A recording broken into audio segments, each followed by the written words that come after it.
711 খ্রিস্টাব্দ। গভীর রাত। স্পেনের উপকূলে নিঃশব্দে ভিড়ছে কিছু জাহাজ। নামছে 7,000 মানুষ, অস্ত্র হাতে, বুকে অজানা এক আগুন। তারপর হঠাৎ আকাশ লাল হয়ে ওঠে। জ্বলছে জাহাজ, একটা, দুটো, সবগুলো। নিজের হাতে নিজের বাহিনীর সবচেয়ে বড় ভরসাটাই পুড়িয়ে দিলেন সেনাপতি। কারণ তিনি জানতেন এই মুহূর্তের পর পালানোর নাম আর কেউ নেবে না। সামনে দাঁড়িয়ে 1,00,000 সৈন্যের সাম্রাজ্য, একটা রাজতন্ত্র যা 300 বছর ধরে অজেয়। পেছনে শুধু জ্বলন্ত ছাই আর অসীম সমুদ্র।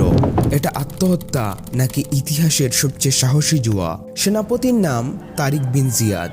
অথচ এই মানুষটা কে ছিলেন আজও তা নিয়ে বিতর্কের শেষ নেই। কেউ বলেন তিনি ছিলেন একজন মুক্ত করা দাস, যার কোনো বংশ পরিচয় ছিল না। কেউ বলেন স্বপ্নে তিনি দেখেছিলেন স্বয়ং নবীজিকে, যিনি তাকে বলেছিলেন সাহস রাখো তারিক। সত্যি নাকি কিংবদন্তি, উত্তর জানা নেই। কিন্তু একটা সত্য কেউ অস্বীকার করতে পারে না, কয়েক সপ্তাহের মধ্যেই এক রাজা মাটিতে লুটিয়ে পড়বেন, একটা সাম্রাজ্য ধুলে মিশে যাবে, আর একজন মানুষের নাম চিরদিনের জন্য খোদাই হয়ে যাবে একটা পাহাড়ের গায়ে। আজ যাকে সারা পৃথিবী চেনে জিব্রাল্টার নামে। কে ছিলেন এই মানুষটা? কিভাবে মাত্র 7,000 সৈন্য নিয়ে তিনি গুড়িয়ে দিলেন একটা সাম্রাজ্যকে? আর সেই জাহাজ পুরানোর রাত, সেটা কি সত্যিই ঘটেছিল, নাকি ইতিহাস নিজেই একটা মিথ তৈরি করেছে এক সাধারণ মানুষকে অসাধারণ করে তুলতে? উত্তর লুকিয়ে আছে বিশ্বাসঘাতকতা, প্রতিশোধ আর অটল বিশ্বাসের এক রক্তকয়ী গল্পে। চলুন ফিরে যাই সেই রাতে। তারিক বিন জিয়াদের জন্ম নিয়ে ইতিহাসবিদদের মধ্যে আজও মতভেদ আছে। কেউ বলেন তিনি ছিলেন পারস্যের হামাদান অঞ্চলের মানুষ, কেউ বলেন তিনি ছিলেন আরব বংশোদ্ভূত, কিন্তু বেশিরভাগ ঐতিহাসিক সূত্র একমত তারিক ছিলেন উত্তর আফ্রিকার বারবার জনগোষ্ঠীর সন্তান, সম্ভবত আলজেরিয়ার তাফনা নদীর তীরে এক গোত্র থেকে আসা। তার আসল পরিচয় দুয়াশায় ডাকা। কেউ কেউ বলেন তিনি ছিলেন এক মুক্ত করা দাস। ইসলামে এটা লজ্জার কিছু ছিল না। বিল্লাল ইবনে রাবাহ থেকে সালমান ফার্সি, ইতিহাসের অনেক মহান ব্যক্তিত্বই এসেছিলেন এমন পটভূমি থেকে। যোগ্যতাই ছিল আসল মাপকাঠি, বংশ নয়। আর তারিকের যোগ্যতা প্রমাণ হতে বেশি সময় লাগেনি। তখন উত্তর আফ্রিকায় দ্রুত বিস্তার লাভ করছে ইসলামী শাসন। এই অভিযানের নেতৃত্বে ছিলেন মুসা ইবনে নুসাইর, উমাইয়া খিলাফতের একজন দক্ষ সেনাপতি। তারিক তার অধীনে যোগ দেন এক সাধারণ সৈনিক হিসেবে, কিন্তু যুদ্ধক্ষেত্রে তার সাহস আর নেতৃত্বের ক্ষমতা চুকে পড়ার মতো ছিল। মুসা যখন তানজিয়ার শহর জয় করলেন, তখন সেই শহরের শাসনভার তুলে দিলেন তারিকের হাতে। তারিক হয়ে উঠলেন তানজিয়ারের গভর্নর। কিন্তু সীমান্তের ওপারে তখনও একটা কাটা রয়ে গিয়েছিল, সিউটা নামের একটা দুর্গ শহর, যেখানে শাসন করছিলেন এক খ্রিস্টান অভিজাত কাউন্ট জুলিয়ান। আর সিউটার ওপারেই ছিল বিশাল ভিসিগত রাজ্য, আজকের স্পেন ও পর্তুগাল। সেই রাজ্যে তখন চলছে ভয়াবহ রাজনৈতিক সংকট। রাজা রড্রিক ক্ষমতায় বসেছিলেন এক রক্তক্ষয়ী উত্তরাধিকার সংঘাতের মধ্য দিয়ে। আগের রাজা উইতিজার সন্তানদের তিনি ক্ষমতা থেকে সরিয়ে দিয়েছিলেন নির্মমভাবে। ফলে রাজ্যের ভেতরেই তার বিরুদ্ধে ছিল গভীর ক্ষোভ আর বিভক্তি। আর ঠিক তখনই ইতিহাসের পাতায় এসে যায় এক বিতর্কিত মোড়। বলা হয় কাউন্ট জুলিয়ান তার মেয়েকে শিক্ষার জন্য পাঠিয়েছিলেন রাজা রড্রিকের দরবারে। সেখানে তার সঙ্গে ঘটে যায় এক ভয়াবহ অন্যায়। ক্ষুব্ধ জুলিয়ান প্রতিশোধের আগুনে জ্বলে উঠে যোগাযোগ করেন মুসলিম বাহিনীর সঙ্গে। তিনি প্রস্তাব দেন স্পেন আক্রমণে সাহায্য করবেন তিনি নিজেই। এই ঘটনার সত্যতা নিয়ে ঐতিহাসিকদের মধ্যে বিতর্ক আছে, কিন্তু মধ্যযুগীয় মুসলিম ও খ্রিস্টান দুই ধরনের সূত্রেই এই কাহিনী বারবার এসেছে। মুসা ইবনে নুসাইর সতর্ক ছিলেন। এক বড় অভিযানের আগে তিনি অনুমতি চাইলেন দামেস্কের খলিফা আল ওয়ালিদের কাছে। খলিফা তখন একটা ছোট রেকি দলকে পাঠানোর নির্দেশ দিলেন, যাতে বোঝা যায় আসলেই কি অবস্থা স্পেনে। তারিফ ইবনে মালিকের নেতৃত্বে সেই ছোট দলটা ফিরে এলো সাফল্যের গল্প নিয়ে। এবার সময় এসেছে অভিযানের। 711 সালের এপ্রিল মাস। তারিক বিন জিয়াদ রওনা দিলেন প্রায় 7,000 সৈন্য নিয়ে, যাদের অধিকাংশই ছিলেন নতুন ইসলাম গ্রহণকারী বারবার যোদ্ধা।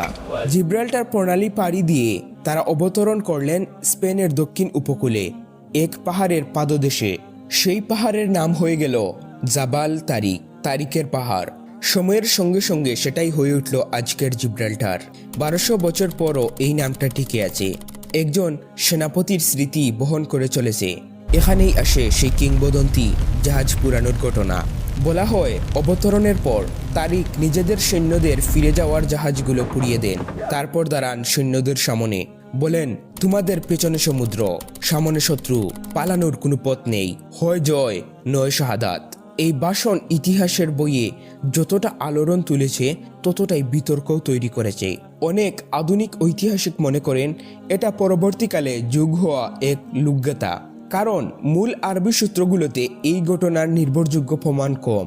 কিন্তু গল্পটা এতটাই শক্তিশালী যে শতাব্দীর পর শতাব্দী ধরে মানুষের মুখে মুখে টিকে আছে।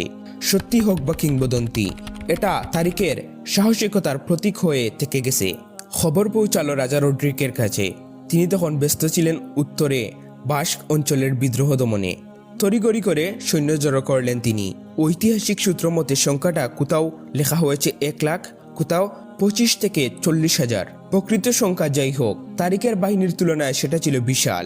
দুই বাহিনীর মুখোমুখি হওয়ার জায়গা গুলদাতের নদীর তীর, আজকের কাদিজ অঞ্চলে।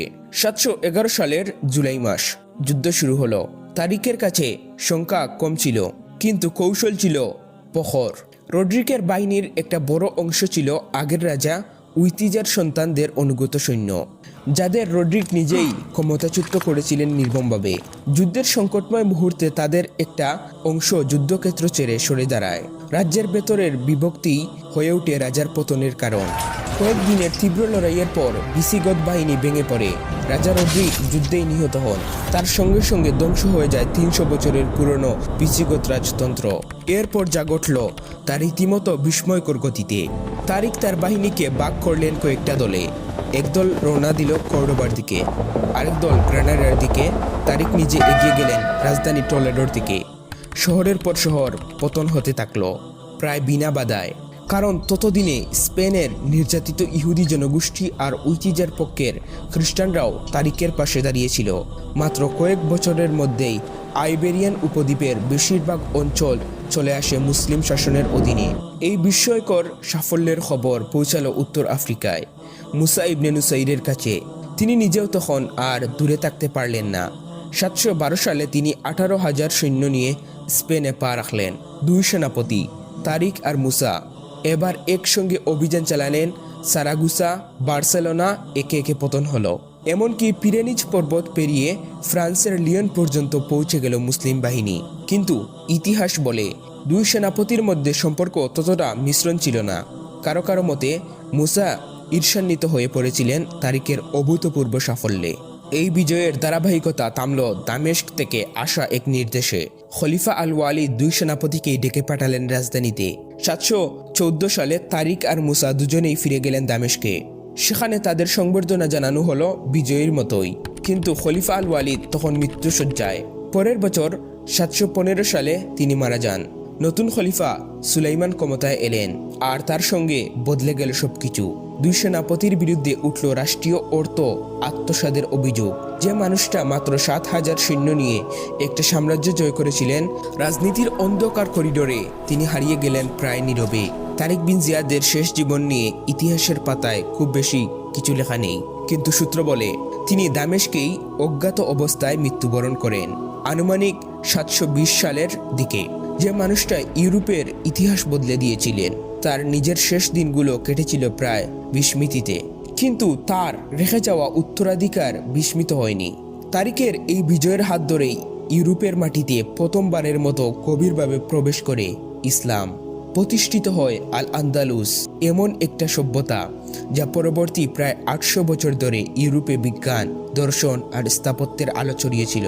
কর্ডোবা হয়ে উঠেছিল সেই সময়ের অন্যতম উন্নত জ্ঞান কেন্দ্র, যেখান থেকে পরবর্তী ইউরোপের রেনেসা পর্যন্ত প্রভাবিত। মাত্র 7,000 সৈন্য নিয়ে একজন মানুষ ধ্বংস করে দিয়েছিলেন 300 বছরের পুরনো একটা রাজতন্ত্র। কয়েক সপ্তাহের একটা অভিযান বদলে দিয়েছিল ইউরোপের রাজনৈতিক, সাংস্কৃতিক আর বৈজ্ঞানিক ইতিহাসের গতিপথ। আজ যদি প্রশ্ন করা হয় তারিক বিন জিয়াদ যদি সেদিন স্পেনে পা না রাখতেন, তাহলে কি আজকের ইউরোপ একই রকম থাকতো? উত্তরটা হয়তো ইতিহাসের অন্ধকারেই থেকে যাবে।